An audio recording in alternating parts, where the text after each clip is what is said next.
विश्वव्यापक कमलापती त्याशी गवळणी कडी घेती नवन केवडे केवडे नकळे कानोबाचे कोडे तुका मने नटधारी भोग भोगोनी ब्रह्मचारी नवल केवडे केवडे नकळे कानोबाचे कोडे नमो विठ्ठला राजया पांडुरंगा नमो रुक्मिणी माऊली ज्ञान गंगा नमो पुंडलिका नमो चंद्रभागा नमस्कार माझा रुक्मिणी पांडुरंगा पांडुरंगा करो प्रथम पांडुरंगा करो प्रथम पांडुरंगा करो प्रथम दुसरे चरणा संताजिया दुसरे चरणा संताजिया दुसरे चरणा संताजिया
त्यांच्या कृपादाने कथेचा विस्तारू बाबाजी सद्गुरु दास तुका मनोजव मारुत तुल्य वेगम जितेंद्रियं बुद्धिमतां वरिष्ठं वातात्मजं वानरायुत मुख्यं श्रीरामदूतं शरणं प्रपद्ये नागेन्द्रहराय त्रिलोचनाय भस्मांगरागाय महेश्वराय नित्याय शुद्धाय दिगंबराय तस्मै नकराय नमः शिवाय शरदिंदु समाकारे परब्रह्म स्वरूपिणी वासरा पीठ निलये सरस्वती नमस्तुते विठ्ठला विठ्ठला आता वैवासित पावनाति भासती पंचानन समाना तया श्रोत्याची आचरणी जाना साष्टांग नमन करीतसु वाद्ये भूषित पावन ती प्रत्यक्षामरेंद्रा समान तयाची आचरणी जान साष्टांग नमन करीतसु आता गान गंधर्व देवता कोकिळ कंठस्वर अराका जी कीर्तनी वैवासित लोका तयाची आचरणी नमनगा मज दिसदसो परम विख्यात जो जान ब्रह्म याचा सुतू नारद जान नाम तितिक्षु तयाची आचरणी नमनगा जेने धर्म जितविलाची बळी तो संभाजी जान नवाळी कावतरला जयाची आकुळी तया छत्रपतीची आचरण कमळी साष्टांग नमन करीतसो विठ्ठला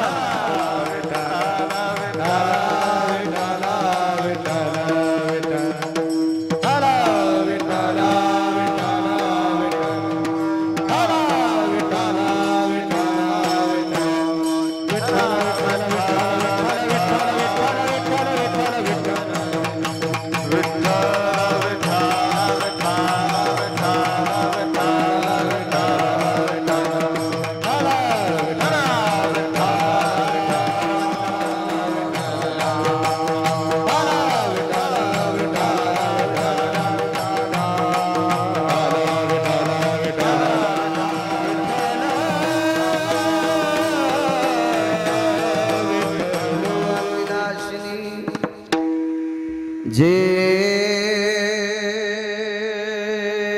चातुर्यार्थ कला कामिनी ते श्री शारदा विश्वमोहिनी नमिलिमिया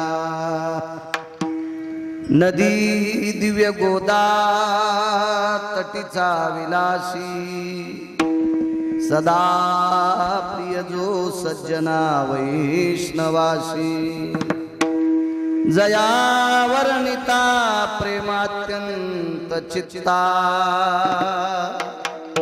नमस्कार माझा श्री गुरु एकनाथा अनंत ब्रह्मांडे उदरी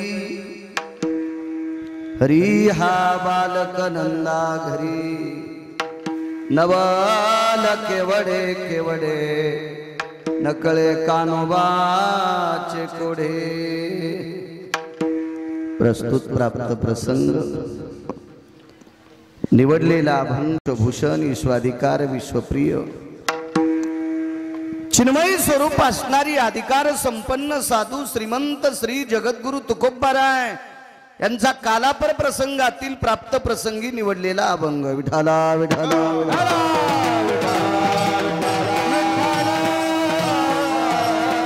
प्राप्त प्रसंगी निवडलेला अभंग देहूतील मालकांचा आहे.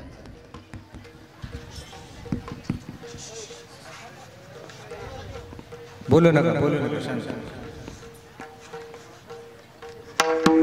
हे एकाही बाईला पुढे येऊ देऊ नका. आता ते शेवटच्या मंगलाष्टकाला येणारे सगळं लग्न इचकून टाकतात.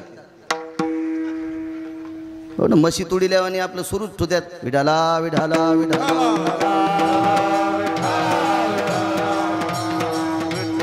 ज्याला पुढे बसायचं त्यानं सकाळी लवकर निघायचं. अगोदर येणाऱ्या बायकांना काय कामं नव्हते का? मागून येणाऱ्या बाईनं पाठीमागं बसायचं. आता विठाला विठाला विठाला.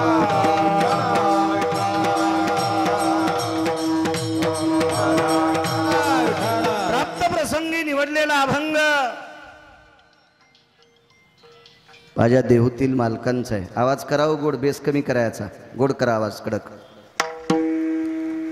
या अभंगाद्वारे मालक जगदानंद कंद जगतपती द्वारकाधीश कृष्ण परमात्मा याचं नवल प्रतिपादित करतात. अंशात्मक भगवंताचे अवतार 24 झाले.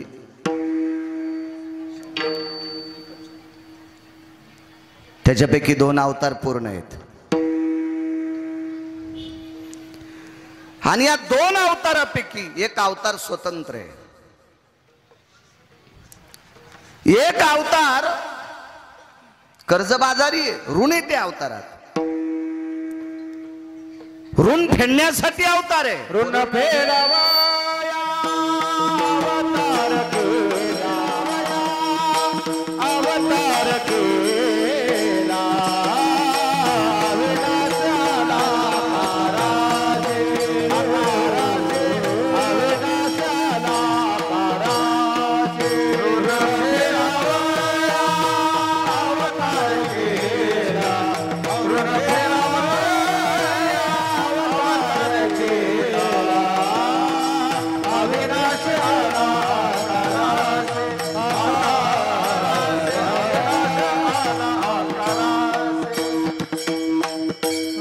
ऋण फेडावयावतार घेशी.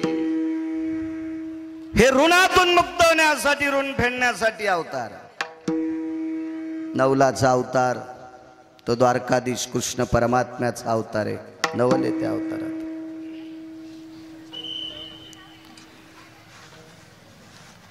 एकाही अवतारात नवल नाही.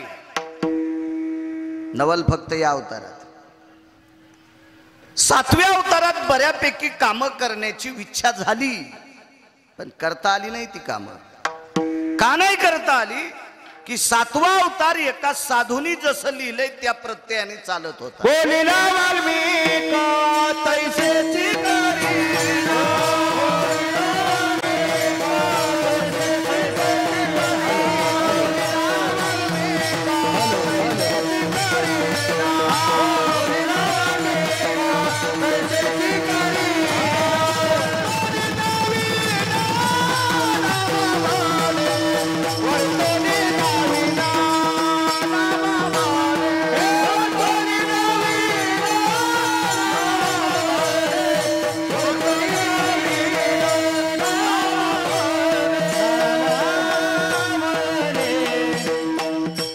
संत शिरोमणी नामदेवराय नमूद करतात, सातवा अवतार हा महर्षी वाल्मिकांच्या ताब्यात आहे. वाल्मिकांनी लिहिल्याच्या व्यतिरिक्त एका तिळा इतकं सुद्धा पंढरपुरातल्या मालकाला सातव्या अवतारात भगवान प्रभू रामचंद्राला एका रस्व दीर्घ इतका सुद्धा बदल करता आला नाही. का? वाल्मिकाने लिहिलं. मग वाल्मिकांनी काही अघटित कामं लिहिली ती जगाच्या मालकानं केली. त्याला नवल म्हणता येत नाही. का? मालकाने सांगावं पुढच्यानं करावं याला नवल म्हणत नसतात. स्वतःच्या बळावर जो करत असतो आणि ते वेगळ्या प्रतीचं नवल असतं. हे दडपणाखाली केलेली कामं होती. त्याच्या व्यतिरिक्त बाजूला सरकता येत नव्हतं म्हणून करावं लागत होती. त्याच्याकरता नवल नाही. एक ओळी बापू, अनेक अवतरी अवतरला देव, अनेक अवतरी अवतरला देव, ये अवतरीचा नवलावत. हा पण ये अवतारीचा नवलाव. काय वाक्य मालकांचं. या अवतारात मात्र नवल आहे. मालक सांगून गेले. ती नाना प्रकारची नवलं केली. बऱ्यापैकी नवल आहे. सातव्या अवतारात नाही करता आलं. तुम्ही जेवढी बुद्धी देताल गिरगावच्या बाळूला तेवढा बोलण्याचा प्रयत्न करेल. मोठ्या श्रद्धेने, मोठ्या अट्टहासाने, मोठ्या असीम प्रयत्नाने, मोठ्या श्रद्धायुक्त अंतःकरणाने हे नामयज्ञ मोठ्या तुम्ही श्रद्धेनं चालू केला. या नामयज्ञात ज्याची ज्याची वर्णी असेल त्याला कोटी कोटी धन्यवाद. आज ज्यांच्याकडे यजमानपदे असे आदरणीय मुळे अण्णांचे सुपुत्र गजूभया मुळे तथा त्यांच्यासोबत सुरेशजी नवले, त्यांना माझ्यासारखंच एक टोपण नाव आहे. मला जसं बाळू आहे तसं त्यांना पिंटू नवले म्हणतात.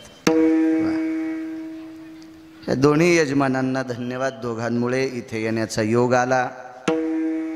अण्णाही तारखीच्या संदर्भात सतत संपर्क करत होते. योग आला. धन्यवाद. उपस्थित माझ्या मायमावल्या असतील, पुरुष मंडळी असतील, तुम्हा सर्वांना नाक घासून प्रणाम करतो. कारण ज्ञानोबाराय तुकोबारायच्या चिंतनात तुम्ही वेळ दिला. आपला अमूल्य वेळ खर्च करून या धकाधकीच्या कालामध्ये परमार्थासाठी तुम्ही वेळ दिला. याच्याकरता तुम्हाला साष्टांग प्रणिपात करतोय. कथा कीर्तनातला श्रोता हा प्रत्यक्ष शिवस्वरूप असतो. प्रभू तुम्ही महेशाची मूर्ती. आळंदीतले मालक स्वतःहून नमस्कार श्रोत्यांना करतात. त्यार्थी गिरगावचा बाळ्या करतोय. काय नवलाची गोष्ट आहे. विडाला विडाला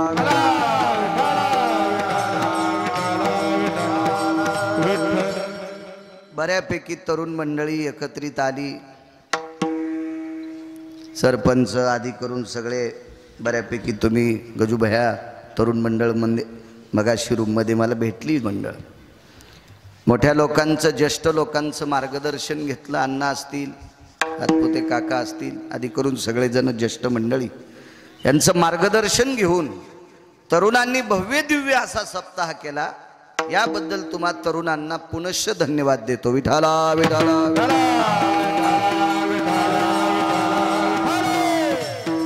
मृदंगाचार्य हरिभक्तीपरायण पावडे महाराज आहेत. मृदंगाचार्य हरिभक्तीपरायण ओंकार महाराज आहेत. गायनाचार्य पुन्हा एक पावडे महाराज आहेत. गायनाचार्य आदरणीय आमचे नागेशजी महाराज, गान सम्राट, गायन क्षेत्रातलं मोठं रत्न. आदरणीय हरिभक्तीपरायण उत्तरेश्वर बापू वांगीकर आहेत. बाबासाहेब महाराज आदी करून विनेकरी बाबापासून या चोपदार बाबापर्यंत मस्तक माझा पायावरी या वारकरी संतांच्या. 8व्या अवतारात फार नवलाची कामं केली. या अभंगात प्रत्येक कडव्यात नवल आहे. अनंत ब्रह्मांडे उदरी हरी हा बालक नंदा घरी. ज्याच्या उदरामध्ये अनंत ब्रह्मांड येत, खालचे 7, त्याच्या वरचे 7, 14 भुवन, 21 स्वर्ग आणि उपत फार वेगवेगळे आहेत. असे सगळे ज्याच्या पोटात सामावतात तो इतकी लिंता घेऊन नंदाच्या घरी बालकत्व निभवतोय. ज्याच्या पोटात एवढं एवढं पाणी गेल्यावर तो कोणाचं ऐकत नाही. आणि या मालकाच्या ब्रह्मांड उदरात आहे, तरी नंदाकडे तो बालकत्व निभवते. याला नवल म्हणतात. नवल. पृथ्वी जेने तृप्त केली, त्याशी यशोदा भोजन घाली. या विश्वाला जीव घालण्याची ताकद ज्याच्यात आहे त्याला जगाचा बाप म्हणतात. एक जणाच्या बॅग मध्ये 2 कोटी रुपये होते, पण प्रतिष्ठित माणूस, वेळ नव्हता, आणि वेळ जितका भेटला तितका बस स्टँडला भेटला. 2 कोटी ज्याच्या बॅग मध्ये, तो शक्यतो लोकप्रचितीत प्रतिष्ठित व्यक्ती असेल, त्याला बस स्टँडवर फुटाणे खाता येत नाहीत, बस स्टँडवर केळी खाता येत नाहीत. आणि 2 कोटी रुपये त्याच्या बॅग मध्ये, उपाशीत बोंबलत घरी.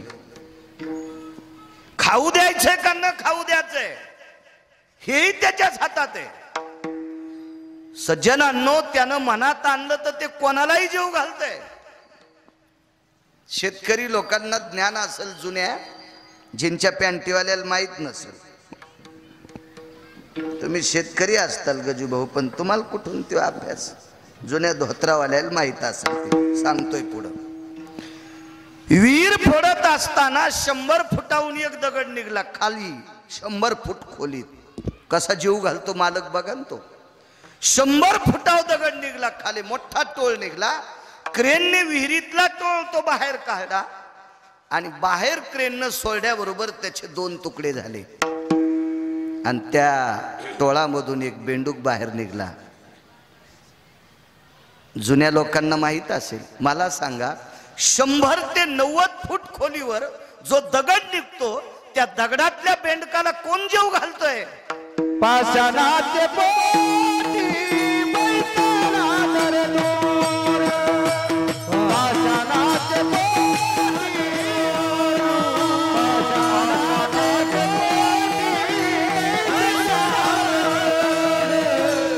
पाषाणाचे पोटी बैठला दरदूर. मुखी तारा कोणाला दया, मुखी तारा कोणाला कारनाथ वीर कृपाळू देवासी, कारनाथ वीर कृपाळू देवासी. मुखी तारा कोणाला दया, मुखी कारनाथ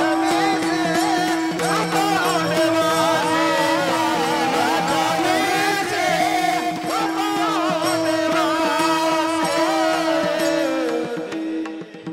पाषाणाचे बैसला दरदरू,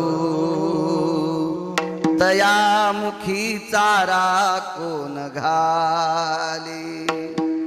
90 ते 100 फूट खोल जमिनीतला दगड बाहेर निघतो, आणि तो दगड फुटल्याच्या नंतर त्याच्या जिवंत बेंडूक सापडतो.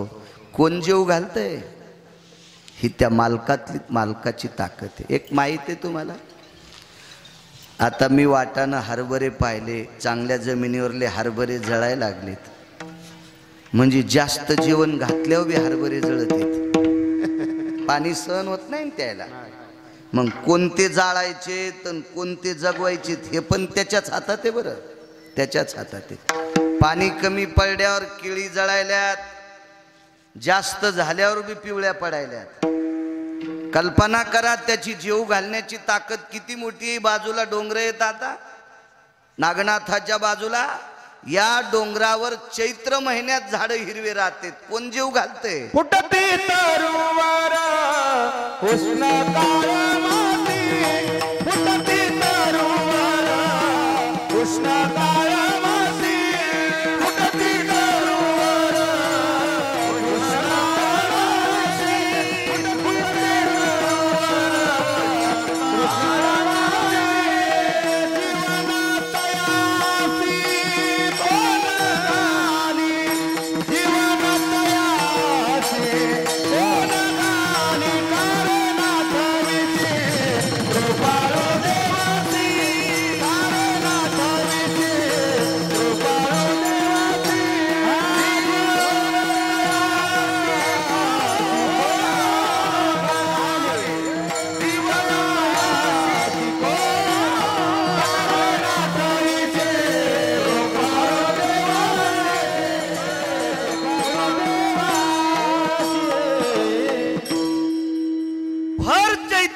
महिन्यात सुद्धा त्या झाडाला पालवी फुटती. कोण पाणी घालतंय? तो जगाचा बाप आहे. मग या विश्वाला जीव घालण्याची ताकद ज्याच्यात आहे त्याशी यशोदा भोजन घाली. हे नवल आहे, नवल आहे, नवल. पृथ्वी जेने तृप्त केली त्याशी यशोदा भोजन घाली. विश्वव्यापक कमळापती त्याशी गवळणी कडी घेती. विश्वाला आधार द्यायची ताकद ज्याच्यात आहे त्याला जगाचा बाप म्हणतात. सगळे म्हणत असतील हा मंडप खांबावर उभा आहे, लोखंडी खांब आहे त्या मंडपाला, त्याच्यावर उभा आहे. आणि खांब कशावर उभे आहेत? पृथ्वीवर. आणि पृथ्वी कोणी कडेवर घेतली? त्यानं. आखी पृथ्वी दाढेवर घेऊन फिरत होता वराह अवतारात. आखी पृथ्वी ज्याच्या दाढेवर बसती, कल्पना करा त्यानं जर दाढ अशी झटकिली तर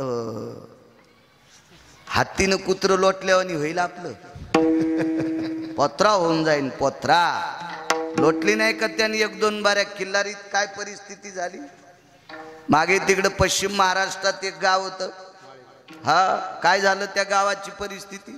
विदेशात यष्ट्या रोड फाकला आणि त्याच्यात गेल्या. कोण फाकिले? आपल्या साडून. हा, कोणात ताकद आहे?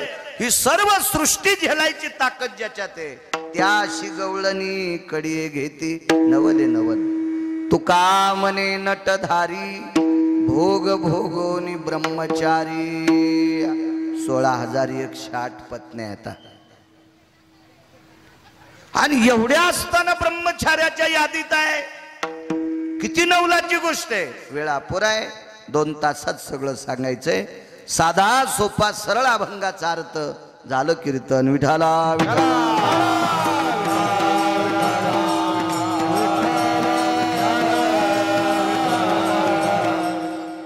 ब्रह्मांडाच्या मालकाने नवलाची कामं केली. 2-3 नवलाची कामं तुमच्या समोर प्रतिपादित करतो. महिला मंडळींनी पाठीमागं बसा. आता इलाज नाही. तुम्ही रोज वाटून वाटून यायचं पाहिजे होतं. इतक्या जणी कशाला आल्या बाळाच्या कीर्तनाला? विठाला विठाला.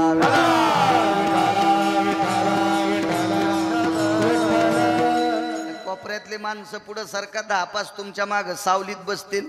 कीर्तनकाराच्या जवळ बसी जा. फुकून दिल्या होतं लांब बसता, वास येतो म्हणून. बस जा कीर्तनकारात जवळ. मी काय मतदान मागायला आलो तुम्हाला? हो, सरकान पुढं. सरका मागचे फटफट फटफट पुढं. सरका पुढं. अहो ऊन हे जास्त लागतंय, एखाद्याला चक्कर येईल, काय होईल. बसू देत जाण जवळ. कीर्तनात तर जवळ बसू द्या, घरात येऊ देत का कोणाला? विठाला विठाला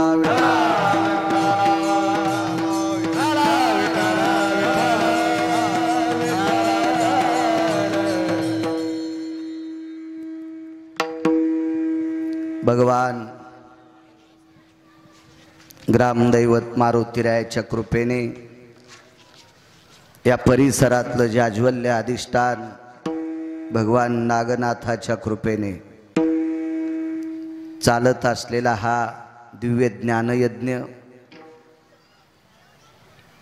तरुण मंडळींनी मोठ्या श्रद्धेने, मोठ्या अट्टहासाने एवढं मोठं रोपटं लावलं. अन्नदानाची रेलचेल. नाना प्रकारचे महाराष्ट्रातल्या मातीतले विद्वान वारकरी मंडळी आमंत्रित करून, माझ्यासारख्या अल्पज्ञानी गिरगावकराला सुद्धा आमंत्रित करून एवढा मोठा भव्य दिव्य नामयज्ञ तुम्ही करता. पुनश्च तुम्हा तरुणांना मनपूर्वक धन्यवाद देतो. संप्रदायात तरुणांनी येणं गरजेचं आहे. काळाची गरज आहे.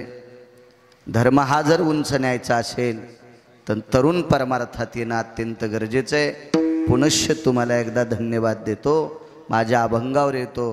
काय नवलेत जगाच्या मालकाची. एक सोपं सांगतो, जास्त अडचणीत हात घालीत नाही, इचून निघत असते. सोपं सोपं सांगतो, तुम्हाला कळेल, रुचेल, पचेल असं सांगतो. काही काहीचं पोटा असतं. बैठकीत बसल्यावर धोतर सुटूस तर हसील आणि कीर्तनात गेल्यावर ब्रह्मन माया सांगेल, अरे हे साधे माणसं आहेत, कुठं तुही माया आणून टेकलीस इथं, विठाला विठाला विठाला.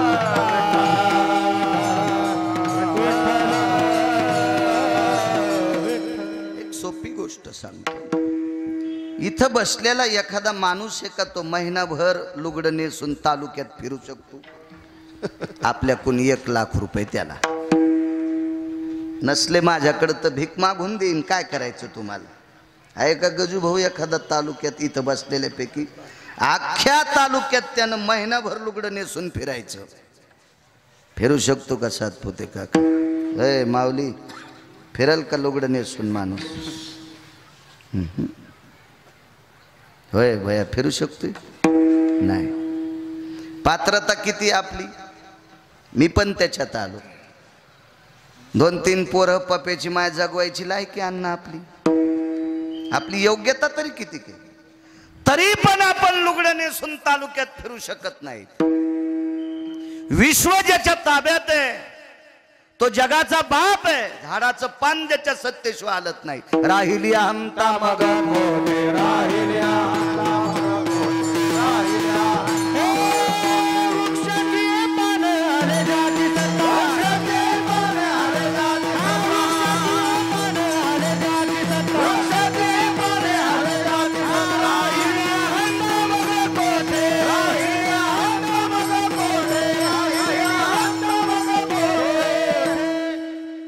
वृक्षाचे पान हले ज्याची सत्ता, राहिली अहंता मग कोठे. मंडपाच्या बाहेर बसणाऱ्यांना कधी ऊन येन कधी शिराळे, हे पण कोण द्यालय? मालकच द्यायलाय ना. त्याचीच कृपा आहे, त्याचीच कृपा आहे, त्याचीच कृपा आहे. मग ही सर्व सत्ता ज्याच्या ताब्यात आहे त्याला जगाचा बाप म्हणतात. आणि या ब्रह्मांड नायकाला गादीवर जरा चुकीची लोक वळवळ करू लागली. कोणती गादी माहितीये? दिल्लीची हस्तनापूरची गादी. तिच्यावर हे 100 कौरव आषाढ महिन्यातल्या शिदडासारखे वळवळ करू लागले. हे संपवायचे होते आणि ही गादी भजन करणाऱ्यांना द्यायची होती. पांडव भजन करत होते. पाहते पांडव अखंड वनवासी, पाहते पांडव अखंड वनवासी, पाहते पांडव अखंड वनवासी, पाहते पांडव अखंड वनवासी,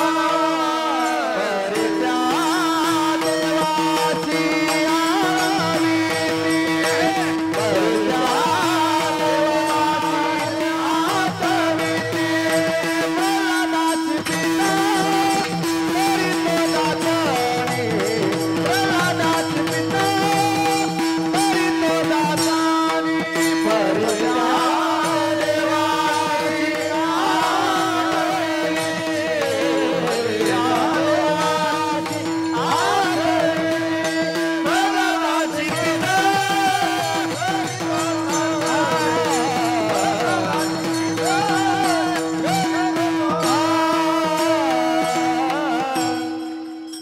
पाहती पांडव अखंड वनवासी, परी त्या देवाशी आळविती किंवा आठविती. वनवासात सुद्धा भजन करायची पांडव.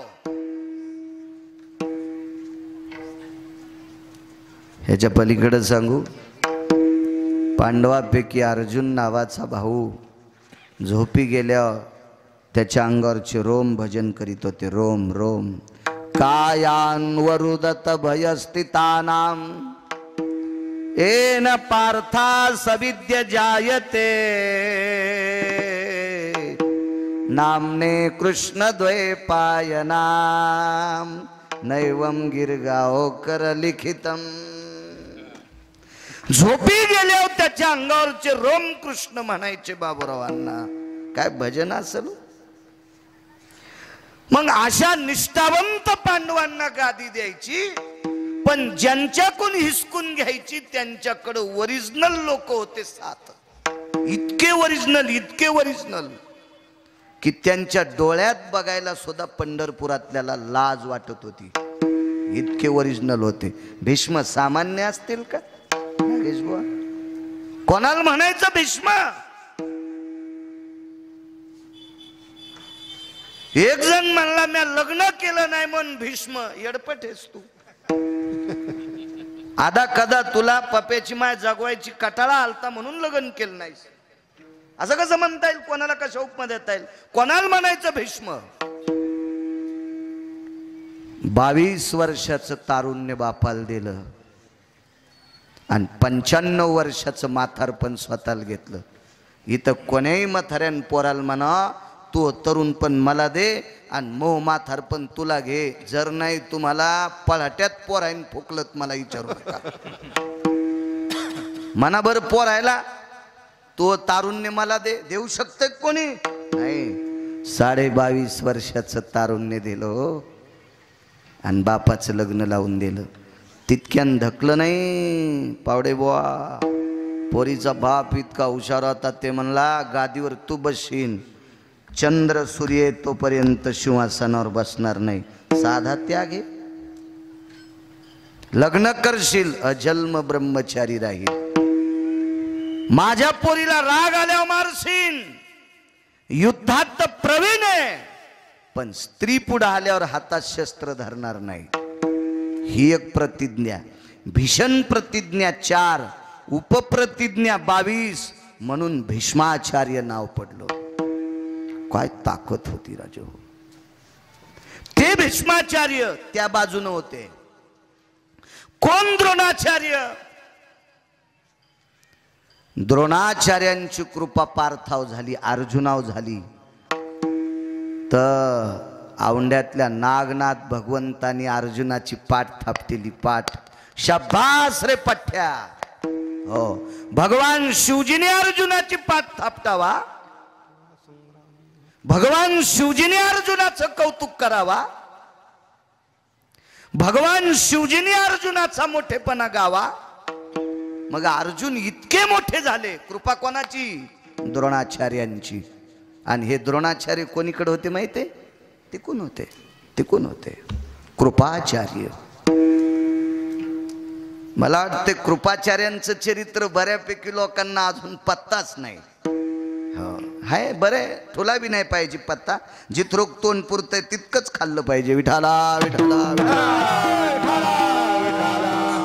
विठाला. फार मोठी व्यक्ती कृपाचार्य महाभारतात. कर्ण तर भारतीय युद्धातला मानवी सिंह होते. कर्ण हे भारतीय युद्धातले मानवी सिंह होते. मानवी सिंह. हे 4 लोक पंढरपुरातल्या मालकाला, द्वारकाधीश कृष्णाला 1 कोटी कोटी रुपये घेतले तरी मरत नव्हते. इतके इमानदार माणसं त्या बाजूला होते. पण हे 4 गेल्याशिवाय भजन करणाऱ्या पांडवांना गादी भेटत नाही. नवल सांगतोय, नवल नवल नवल सांगतोय. नवल. गादी भेटत नाही हे पंढरपुरातल्या मालकाला ज्ञात झालं. करावं काय? बरं कर्ण कसे संपवायचे हे ठरविलं. नवल सांगतोय. आपल्यावर कोणती वेळ आल्यावर आपण भीक मागू?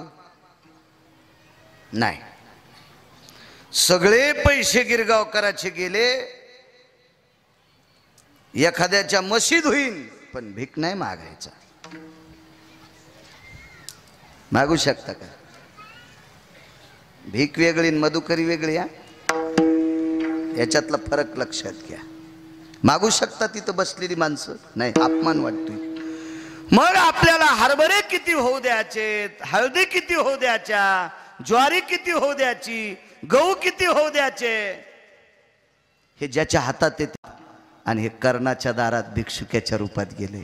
नवल नाही, साधं नवल आहे. किती मोठं नवल आहे. कर्णाच्या दारात भिक्षुक्याच्या रूपात. काय ताकद. नवल. आणि मग कर्णाचे कवच कुंडल घेतले आणि त्याला संपिलं. हे काय इमानदारीचा कारभार नाही बरं. असं मी म्हणत नाही, पुराण म्हणतंय. मी नाही म्हणत, पुराण म्हणतंय. द्रोणाचार्यापासून विद्येचा खेळ आरतीत वर्णन आलंय. द्रोणाचार्यापासून विद्येचा खेळ.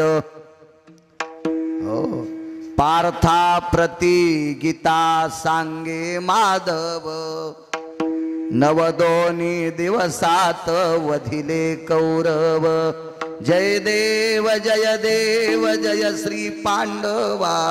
धर्म भीम अर्जुन नकुल सहदेवा. ही संपूर्ण विद्या द्रोणाचार्यापासून होती. नवल कसं केलं माहितीये? महाभारतात कधीच खोट न बोलणाऱ्याला खोट बोलायला लावलं. तितक्या खोट बोलल्यामुळे अण्णा त्याचा अंगठा गेला. वदविले मुखे नारायणे धर्मा. अंगुष्ट त्या कर्मासाठी गेला. खोट बोलायला लावलं. यती कुंजरा भय व्याप्तीर मृत्यूर सदक्षिणाधिपतयो यमाग्रो भयत व्याप्तियाम. आणि म्हाताऱ्याच्या लक्षात आलं खरा धर्म बोलतोय. सांग रे, मेला म्हणे अश्वत्थामा. आणि वाद्य वाजत होतं कहाळ. कहाळ नावाचं वाद्य युद्धात वाजत असतंय. वाजती कहाळ भोंगळ. भोंगळ नावाचं वाद्य हे सुद्धा आहे. रणवाद्यात कहाळ नावाचं वाद्य फार श्रेष्ठ आहे. हे कहाळ नावाचं वाद्य वाजल्यावर 90 वर्षाच्या माणसाचे गुडघ्यातलं रक्त असं सळसळ करतंय. हे युद्धात वाजवायचे वाद्य. आपल्याकडं आता जे डीजे वाजतोय ना, हे भांडणातलं वाद्य. हो, हे वाद्य मंगल नाही ना, पण आपण स्वीकारलं ते. आपण काही डोक्यावर घेतो, डोकं मोडून जायचं काम करतो. ते मंगल वाद्य नाही. लग्नात वाद्य सूर सनई चौघडा हे वाजत असते. हे युद्धातलं वाद्य. डीजे गिजे भिताडाचं प्लास्टर पण पडते जवळून गेल्यावर. इतकं विचित्र वाद्य ते. आपण स्वीकारले ते. असो. मग हे वाद्य वाजत असताना पुढचा शब्द गत्वा स्थितम यज्जाश्वस्तामायो. आणि मग कुंजर का माणूस म्हणत असताना कहाळांचा आवाज आला. आणि तितक्यात पटकन कुंजर म्हणून टाकलं. पण ते म्हाताऱ्याला ऐकायला नाही गेलं. म्हातारं वापस आलं आणि भगवंताला सांगितलं, कृष्णा यमाची सोय पाहतो. नवल सांगतोय. नवल नवल हे काय केलं ना तुम्ही? कर्णाल कसं मारलं? भिक्षुकी झाला. काय गरज होती हो त्याला भीक मागायची? आपल्याकडे किती पैसे द्यायचेत? आपले दागिने सुद्धा आपल्या बायकायला किती द्यायचेत? सोनाराच्या दुकानात कव्हा नेऊन ठेवायचे? बँकेत कव्हा ठेवायचे? पुन्हा सक्रातीला कसे आणायचे? हे सगळं त्याच्या बायकोच्या ताब्यात आहे, लक्ष्मीच्या. आणि तरी त्याने भिक्षा मागावी. नवल आहे. नवल नवल. बघा इकडे कन्हैया जी यमाची सोय पाहतो. का गुरुदेव? मा पोरग मारलं त्यानं. अश्वत्थामा चिरंजीव आहे. आणि काय त्या यमाची मायवेली माझ्या अश्वत्थाम्याला मारायची? यान म्हणले विचारून. याला चट माहिती ते जित्ताचे म्हणून. पंढरपुराला माहित होतं का अश्वत्थामा कसा मरण? तो चिरंजीव आहे ना, मारुतीराच्या यादीतला आहे. तो मरेल कसा? नाही मरू शकत. पण म्हातारं आवेशात निघालं आणि म्हाताऱ्यानं सांगितलं, कृष्णा मला शरीर घेऊन जाता येणार नाही रे, मी आत्मा घेऊन जातो. तोपर्यंत शरीर कुठं ठेवू? भगवान म्हणले मी सांभाळतो. नाही म्हणले तू त्या पक्षातला आहेस. म्हाताऱ्यानं आगाऊपणा केला. तो त्या पक्षातला आहे. याला तर तितकंच पाहिजे होतं. मग तुमच्याच रावटीत थांबा. भगवान म्हणले रावटीत तुमच्या थांबा, पण सांभाळायला माझे शोक नाही. म्हणले माझ्याकडे आहेत. हेच पाहिजे होतं. आणि मग म्हाताऱ्याचं शरीर रावटीत ठेवलं आणि आत्मा घेऊन म्हातारं वरी गेलं. विटेवरच्या मालकानं यायच्या सेवकावर निद्रास्त्र टाकलं. निद्रास्त्र. आणि झोपले सांभाळणारे. आणि द्रौपदीच्या भावाच्या कानात पुडी सोडली. तुझा एक भाऊ द्रोणाचार्याने मारला होता, आता बदला घ्यायची वेळ आली, कर झोपीत तुकडे. ते म्हणला जिवंत माणसाला झोपीत मारणं क्षत्रियाचं काम नाही. अरे जिवंत नाही, आत्मा नाही त्याच्यात. आत्मा वरी गेलाय. आणि प्रेत पडलेलं आहे. आता काय मारायला हरकत आहे, तुकडेच केले. सोडिले रती रती मास ठाई, पुराण सांगते, आणि तुकडे युद्धभूमीत फेकून दिले. म्हाताऱ्यानं कडेल दिशी यमाच्या ठोका आणला. का रे म्हणे, नालाय का भडव्या, माझा मुलगा मारलास? ते म्हणला इकडे गालात हाना. अश्वत्थामा नावाचा कुंजर मारलाय, अश्वत्थामा नावाचा पुरुष नाही. म्हातारं म्हणलं उगच मारलं रे तुला, येतो मी. कासली साहेब येतो म्हणे, मी येतो. खाली आल्यावर येतो कशाचं आले, शरीरात नव्हतं मधात. गण भारीचं कार्ड आहे पण मोबाईलच नाही ना, कशात घालीता. मोबाईलला बी किंमत आहे ना त्या डबड्याला, तेव्हा त्याच्यात ते कार्ड जात असते. हे मोबाईल आहे आणि याच्यातला प्राण कार्ड आहे टकले अन्न, प्राण प्राण. मग भगवंतानं सांगितलं, प्रभू तुमचं संपलं आता, गुरुदेव जावं लागतंय. कसं नवलाचं काम केलं, करता येतं की इतकं कोणाला नवल, यालाही नवल म्हणायचं. बघा आता पुढे, पितामह भीष्माचार्य संपल्याशिवाय पांडवांना गादी नाही. जर जर जर जर केलं म्हाताऱ्यानं. म्हातारं इतकं शूर होतं, युद्ध करत असताना जितका घाम भीष्माचार्याला येत होता, त्या घामाचे थेंब युद्धभूमीत पडले की त्याचे मोती तयार होत होते. इतकं तेज होतं भीष्माकडे, इतकं तेज, इतकं तेज. कारण सांगू का, लग्न केलेल्या माणसानं स्वतःच्या पत्नीच्या व्यतिरिक्त दुसऱ्या स्त्रीकडे माय म्हणून बघितलं की त्याच्या चेहऱ्यावर तेज असते. त्याच्या चेहऱ्यावर एक वेगळं तेज असते, वेगळं तेज असते. आणि जीवनभर जिनं जन्म दिलाय तिच्यापासून सगळ्या बायकांना माय म्हणत असेल, त्याला बाल ब्रह्मचारी आणि बाल संन्यासी म्हणतात. यांच्याकडं आगळं वेगळं तेज असते, वेगळं तेज असते. तर ते भीष्माचार्य, त्यांना तर लाकडाची पण बाहुली सहन होत नव्हती, दगडाची पण स्त्रीची बाहुली सहन होत नव्हती. स्त्रियाचा तो संग नको नारायणा, काष्टाया पाषाणा मृत्तिकेच्या. इतकं तेजस्वी म्हातारं. आणि म्हाताऱ्याने 4 भीषण प्रतिज्ञापैकी मुळ्यांना एक प्रतिज्ञा केली की माझ्या पुढं स्त्री आल्याच्या नंतर मी हातात शस्त्र धरणार नाही. आता नवल सांगतोय मी तुम्हाला, म्हणलं ना माझ्यासारखा संध्याकाळचा जेवायला ठिकाणा नाही तो माणूस लाख रुपये द्यालाय लुगडं नेसणाऱ्याला, तरी तुम्ही नाही म्हणायला लागले. कालच्या कीर्तनात तर एक माणूस म्हणला मी 5 लाख देतो, एकानंही हातवरी नाही केला. नेसा वाटतंय का लुगडं, कसं नेसा वाटत, अपमान आहे तो. याच्या पलीकडे सांगू का, लुगडं नेसणारा माणूस पाहायला तरी पाप लागतंय. शास्त्र सांगते राधिकेचा वेश म्हणा मागचं बुक, नाचे जो कोंबडा तो सप्तजन्मी. हा मालकांचा पुरावा आहे, 7 जन्म पुरुषार्थ नाही त्याला, इतकं सांगितलं. तर तुमच्यासारख्या पुरुषार्थी माणसानं 1 महिनाभर लुगडं नेसणं किती पाप आहे. पूर्वज थुकतील, पूर्वज अंगावर थुकतील, पूर्वज थुकतील. कल्पना करा, आपल्याला सुद्धा लाज वाटती, मग विश्व ज्याच्या ताब्यात येतो जगाचा बाप, भजन करणाऱ्याला गादी देण्यासाठी नुसतं लुगडं नाही नेसला तर शिखंडी झाला. शिखंडी म्हणजे नपुसक, हो शिखंडी झाला. आणि मथाऱ्याने हातातलं शस्त्र फेकून दिलं आणि मेवण्याच्या कानात सांगितलं हनबान, हनबान. अहो तुमच्या माझ्यासारखी सामान्य माणसं लुगडं नेसू शकत नाहीत, मग विश्व ज्याच्या ताब्यात येतो लुगडं नेसलाय फक्त भजन करणाऱ्याला गादी देण्यासाठी. किती मोठं नवल आहे, किती मोठं नवल आहे. म्हणून मालक दुसऱ्या कडव्यात म्हणाला, केवळे केवळे नवला, केवळे केवळे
मोठं डबल पुन्हा सांगतोय. दादानी आई साहेबांचं दर्शन, आवाज करा जरसा मोठा, साऊंडला द्या. देव तुमचं चांगलं करीन राजा. आई साहेबांचं दर्शन घेतलं दादानी. कोण दादा? बलराम दादा. दर्शन घेतलं देवकी मातेचं. आई मी आज येतो ग. कुठं चालला रे दादा? संकर्षण, बलराम दादाचं नाव. कुठे चालला रे? आई सुभद्रा ताईची सोयरीक करायची आज. ठीक आहे म्हणले. वा वा चांगली गोष्ट आहे. चांगला नवरदेव बघ बरं. ठीक आहे म्हणले, बघतोय. आणि दादा हस्तनापूरला गेले. दादाच्याही अंतकरणात थोडीशी इच्छा होती पांडवांपैकी एकाला द्यावी, पण हे घरी नव्हते. आणि ज्याला द्यायची नव्हती ते गुडघ्याला बाशिंग बांधून बसलेलं होतं. त्या आंधळ्याचं कट्ट दुर्योधन बिनाअक्कली होता. अक्कल नव्हती त्याला. तो गुडघ्याला बाशिंग बांधून बसला होता. एक सोपा मुद्दा सांगू का? लग्न करण्याची क्षमता नव्हती तरी लग्न करावं वाटलं. असं मी सांगत नाही, पुराण सांगते. एका साधूचं चरित्र आहे, फार गोडस. वेळ अपुरा आहे, पुढं सरकतो. गोडसा प्रसंग येतो भागवतातला. आणि दादा आल्याबरोबर आनंद वाटला. विचारलं कुंती आई साहेबाला, आत्या कुठे आहेत ग पोरं? घरी नाहीत रे, यात्रेला गेलेत. येतो मोठ्या आत्याकून. आत्याची जाऊ म्हणजे आत्या गांधारीकडे गेले. गांधारी फार अधिकारी स्त्री होती. गांधारी आणि कुंती मोठ्या झाल्या. यांच्या मैत्रिणी चांगल्या होत्या. तुम्ही चांगल्या मैत्रिणी करी जा. हो, चांगल्या मैत्रिणी करत जा. तुम्ही पण मोठ्या होता. हो. कांतिप्रिया नावाची मैत्रीण होती गांधारीची. कांतिप्रिया. कुंतीची मैत्रीण सांगता येईल का? किती भागवत ऐकिले तुम्ही, किती कीर्तन ऐकिले, तरी अजून तुम्हाला कुंतीची मैत्रीण माहीत नसेल. तिचं नाव सांगत नाही, तिचा अधिकार सांगतोय. भारतात एक नंबरची गायनिक होती वासली साहेब. भारतात गायनिक म्हणजे प्रसूती तज्ञ. तिच्यासारखी प्रसूती तज्ञ, डिलेव्हरी तज्ञ कोणीच नव्हती, एकही नाही. भारतात नव्हे, पृथ्वीवर जितके देश आहेत एकाही देशात नाही. नाव पुन्हा कधीतरी सांगेल तुम्हाला. 4-2 कीर्तनात बघ केलेली मी. एकही असा डॉक्टर नाही 200 फुटाहून स्त्री पाहिल्यावर तिच्या पोटातला गर्भ सांगतोय. कुंतीच्या दाशीनं स्त्रीला फुल द्यायचं आणि त्या फुलावर तिचा किती मोह आहे याच्याहून ती सांगत होती हिच्या पोटात गर्भ आहे. असेल का अशी वैद्यकीय क्षेत्रातली प्रसूती तज्ञ गायनिक एखादी बाई असू शकते? सकाळी यमधर्माला विचारलं भगवान कृष्ण परमात्म्याने, आमच्या आत्याला पुत्ररत्न पाहिजे, काय मिळेल? ते म्हणलं काय नाही आत्याला, तुमच्या आत्याच्या पोटात काय नाही. आणि त्याच्यावर काही तासाने, वेळ नाही 2 दिवस नाही काय नाही, काही तासाने कुंतीची दासी नाचू लागली. तिच्या पुढे टाळ्या वाजू लागली. टाळ्या. काय झालं ग तुला नाचायला? ऐका, माझ्या मालकिनीला मुलगा होणार आहे. मूर्ख कुठली म्हणे. सांडे, बायकांची शिवी आहे ना सांडी. टिकल्यावाल्याला नसती देता येते. जुन्या बायका म्हणायचे सांडे. मी काय बाई थोडाचे, पण जुन्याचं ऐकिलं म्हणून सांगतोय. मूर्ख आहेस तू, नालायक आहेस. अगं सकाळी यमधर्मानं आणि प्रत्यक्ष ब्रह्मदेवानं सगळ्यांनी सांगितलंय की माझ्या पोटात बालक नाही आणि तू काही तासानं सांगते. तिनं सांगितलं हे जर खोटं असेल तर काय शिक्षा द्यायची तर द्या. आणि मग विचारलं काय? गर्भ आहे म्हणे पोटात. म्हणजे ब्रह्मदेवाला सुद्धा मेळ नव्हता आणि जन्माला तर ते घालतंय. कुलाल हाडाचा, बाप चाड हाचा, अखंड मडके घडी तोरे. हे 3.5 हाताचे बंगले घर मडके तयार करायचा कारखाना ब्रह्मदेवाचा, पण त्यालाही सुधारलं नाही. ते सुवर्ण चंपक नावाचं फुल आहे. हे फूल जर जास्त वेळ स्त्री सुंगत असेल तर असं समजायचं ही गरोदर माऊली आहे. असा पुराणातली ती गायनिक होती. पुराणातली नाव राहू द्या, तुम्ही घरी गेल्यावर पाहणं. खपक्या मोबाईल आहेत तुम्हाला. विठाला विठाला विठाला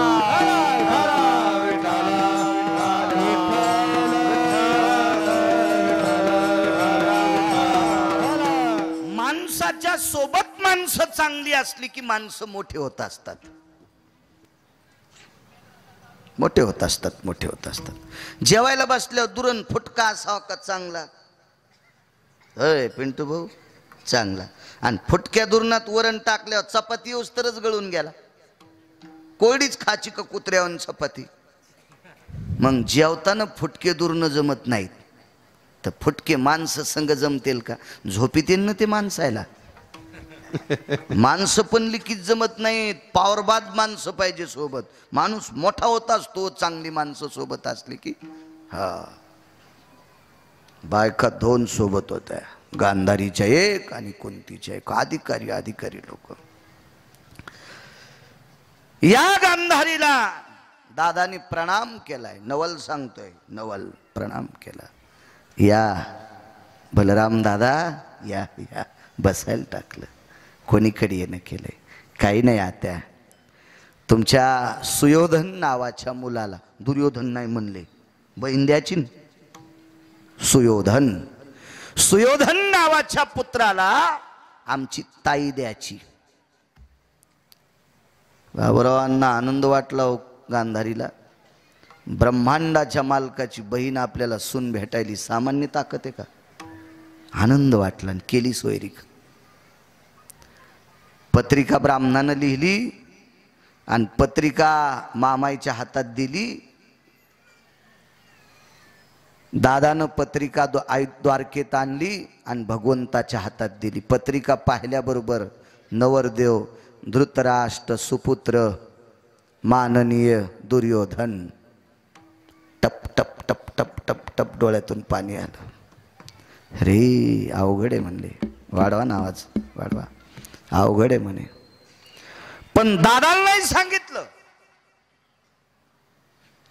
दादाचं काम चुकलं म्हणावा तर कृता युगात अवतार घेताना बोली झालती, मी लहान होईल, तुम्ही मोठा व्हा आणि तुम्ही सांगताल मी ते ऐकीन. पाळीनं मी आज्ञा, तुझी बारी. आता तू सर्वज्ञ.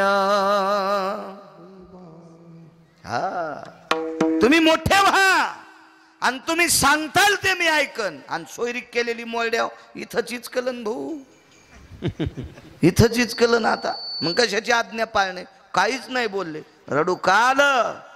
कारण याच्या बापानं 14व्या जन्मात पाप केलं म्हणून याचा बाप आंधळा झालाय.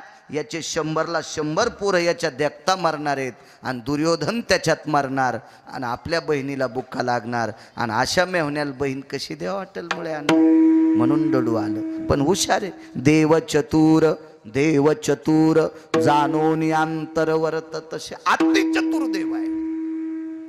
काय केलं?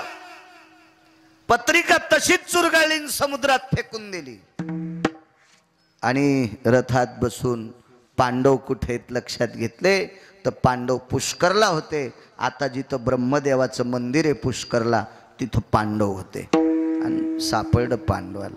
देव खिन्न होते. एकट्या अर्जुनाला बाजूला घेतलं. सांगितलं, अर्जुना सुभद्रेची सोयरीक झाली. वा वा वा वा. मला न बोली तर माघारीच केली. म्हणजे देव केलती ना आधीच. नाही म्हणले, दादानं थोडंसं चुकीचं काम केलं, दुर्योधनाला दिली. काय गरज होती देवा?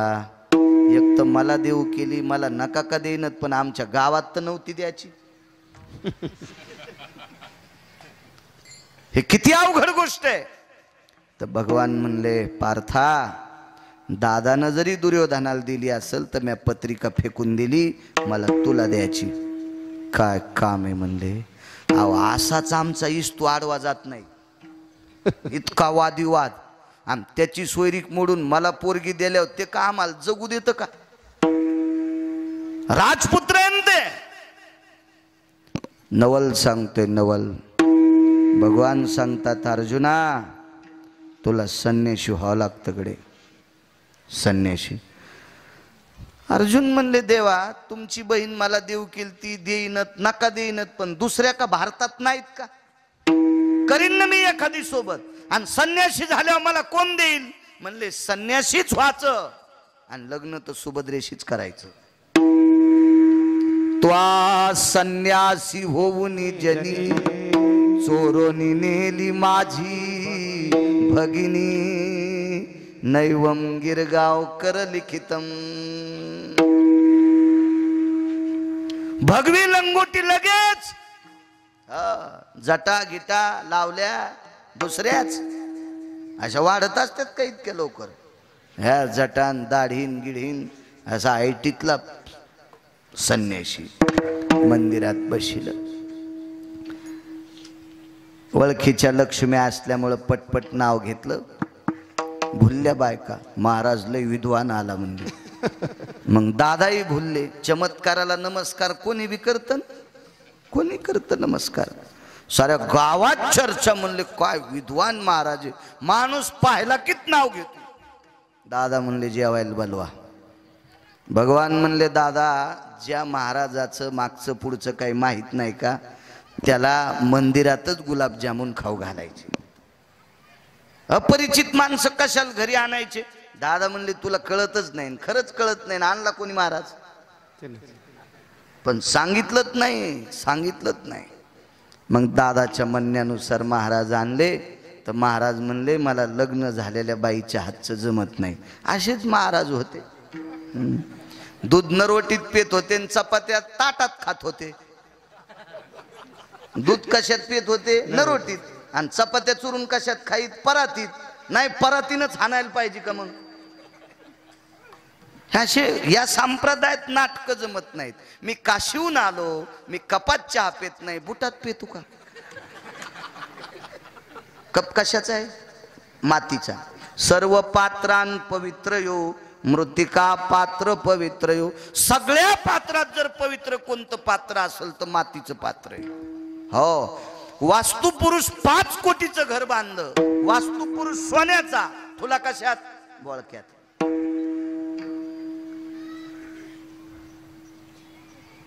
दहा कोटीचं मंदिर बांधलं.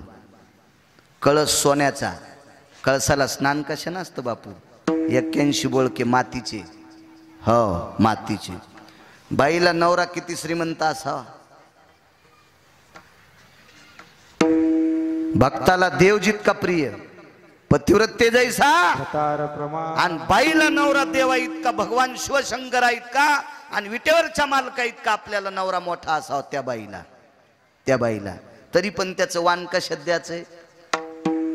खापराच्या ह्याच्यात. मधात मधात जर शाईटीत आलत्या पैशाचा जरा कहर झालता तर तांब्याचे बुटके चांदीचे बुटके म्हणजे सांगणारे भंगिरे महाराज असतात ना, ज्यानं काही शास्त्र पाहिलं नाही, पुराण पाहिलं नाही.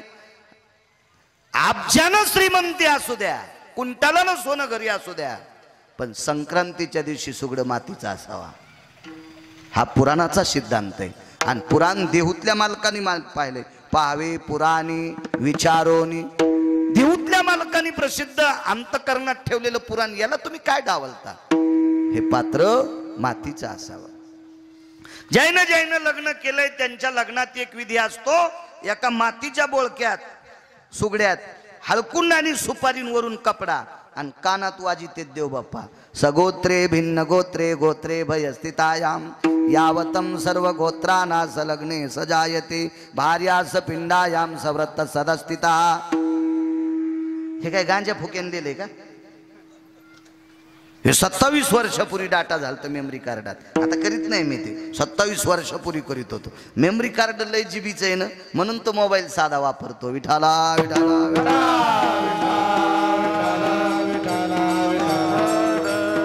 पात्र पवित्र आहे. सांगायचं नव्हतं पण सांगतोय. 14 पैकी एक प्रकरण.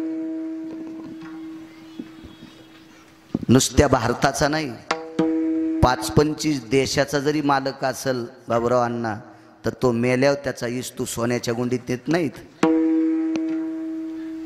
मातीच्याच गाडग्यात नेत असतात. इतकं मातीचं पात्र पवित्र. भलते नाटक. मी पुण्यतिथीचं खातच नाही, तुझ्यामुळं धाब्याला कुलप लागलेत सुमळ्या. त्याचे बिल देईनच, पुण्यतिथीचं खात नाही. अरे पुण्यतिथी त्या माणसाची येतो, वारकरी आहे, त्यानं आयुष्यात कोणाचं रक्त पेलं नाही, तू त्याची पुण्यतिथी खात नाही. काय नाटक बापा बापा बापा. मी 9 रात्रात 9 दिवस उपास धरतो आणि दसरा झाल्यावर घोरपडी धरी तू. ह्या भिकार चोट लोक लय उतू आले हो. भिकारी परवडे बर का, भिकारी फक्त पोटाला मागतेत, पण भिकार चोट चांगल्या चांगल्याला भिकारी करतेत. विठाला विठाला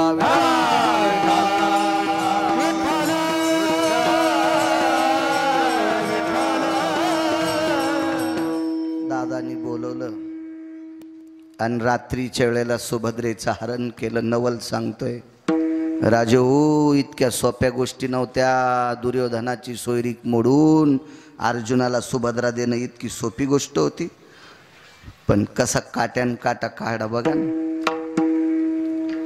दुर्योधनाला निरोप द्यायला एक संन्याशी मुक्कामाला आला आणि संन्याशान सुभद्रेचं हरण केलं. दुर्योधन म्हणला, का आपलं नशीब फुटकं हो, देवाची बहीण आपल्याला दिली आणि काय बदमाश महाराज टपकाला तिथं. आता मुलगी पळून नेणारा बदमाशच नाही तर चांगला असतो का?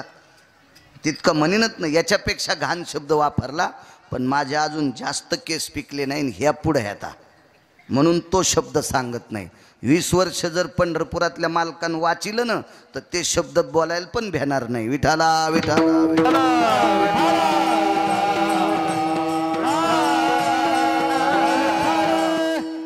जाऊ द्या म्हणलं, आपल्या नशिबातच नव्हती. आणि मग निरोप केला की त्या महाराजाला अर्जुनानं मारलं आणि अर्जुनाला दिली. जाऊ द्या म्हणला, कोणाला काही येईन, पण आपल्या गावातच आली. आली का मुद्दाम दिली. हे देवकीला पण माहित नाही, हे वसुदेवाला माहित नाही, हे बलराम दादाला माहित नाही, आणि नवरीला पण दाढी काढून टाकल्यावर कळालं की हे अर्जुन आहेत. करता येतं का असं नवल कोणाला? आणि असं नवल करून बहिणीचं कल्याण केलं, म्हणून मालक दुसऱ्या कडव्यात बुवा.